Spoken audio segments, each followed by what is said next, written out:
De lo que les hablaré hoy es sobre lo que es lógica y lo que viene al semestre. Lo que yo entiendo por lógica es que es un método que utilizamos para encontrar respuesta de algo y se utiliza cuando hay dos opciones y no sabemos cuál elegir, pero lo que en verdad significa lógica es que estudia las formas y principios generales que rigen el conocimiento y el pensamiento humano.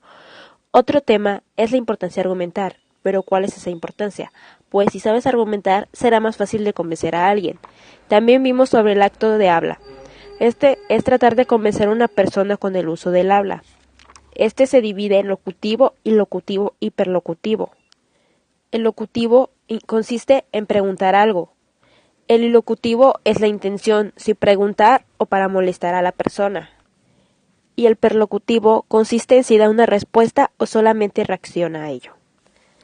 Después de ese tema, vimos algunos conceptos, que era el de juicio, concepto, premisa y conclusión. El juicio es la opinión razonada que alguien se forma sobre una persona o cosa. El concepto es una opinión o juicio. La premisa es una afirmación o idea que se da como cierta y que sirve de base a un razonamiento. La conclusión es una proposición que se infiere de las premisas en una argumentación. Después de ver esos temas, vimos cada uno de los argumentos. El primer argumento es el deductivo.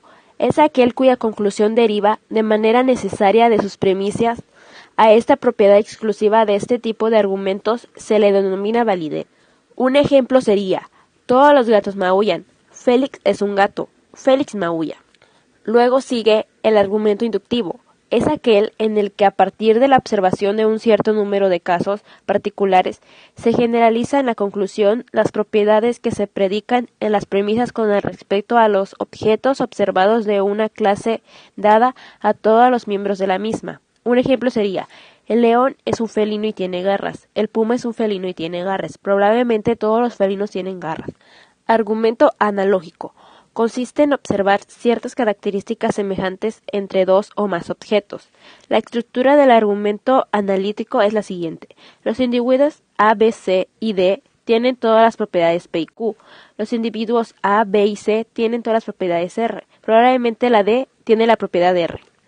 El argumento probabilístico es una afirmación que viene de una conclusión de premisas predeterminadas sujetadas métodos que pueden ser posibles en una determinada circunstancias y que son más probables de que aparecen en otras. Un ejemplo sería: Saúl y Gaby son novios. Se necesita comprobar antes de confirmarlo. El argumento de autoridad. Este argumento toma como premisa la opinión quienes consideran una autoridad en el asunto. Además de reforzar la idea o tesis de que quieres defender apoyándonos en expertos que gozan de una gran manera de respeto, prestigios o dentro de la sociedad.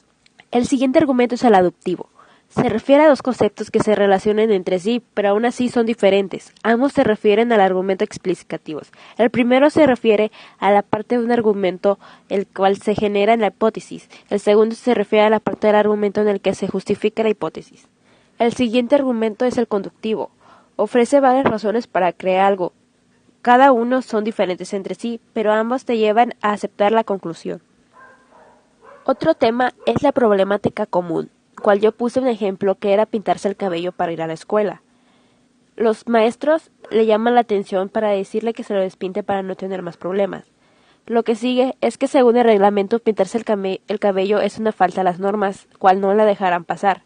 Ya cuando llegan, la consecuencia es que no la dejarán pasar hasta que se lo despinte, y ya cuando se lo despinte la dejarán entrar a clases de nuevo.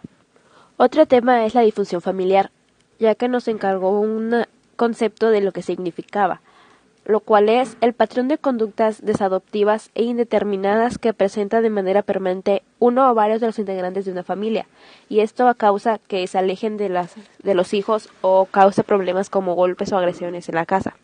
Por último, en la tercera unidad vimos lo que es el silogismo.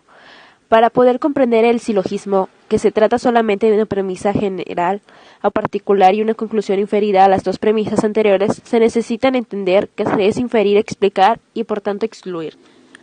Para saber más sobre este tema, nos encargaron una tarea para ver cuál de las siguientes premisas y conclusiones son válidas o cuáles son inválidas. Un ejemplo sería: primer premisa: Todo estudio de la naturaleza es conocimiento. Segunda premisa, todo conocimiento es importante. Conclusión, todo estudio de la naturaleza es importante.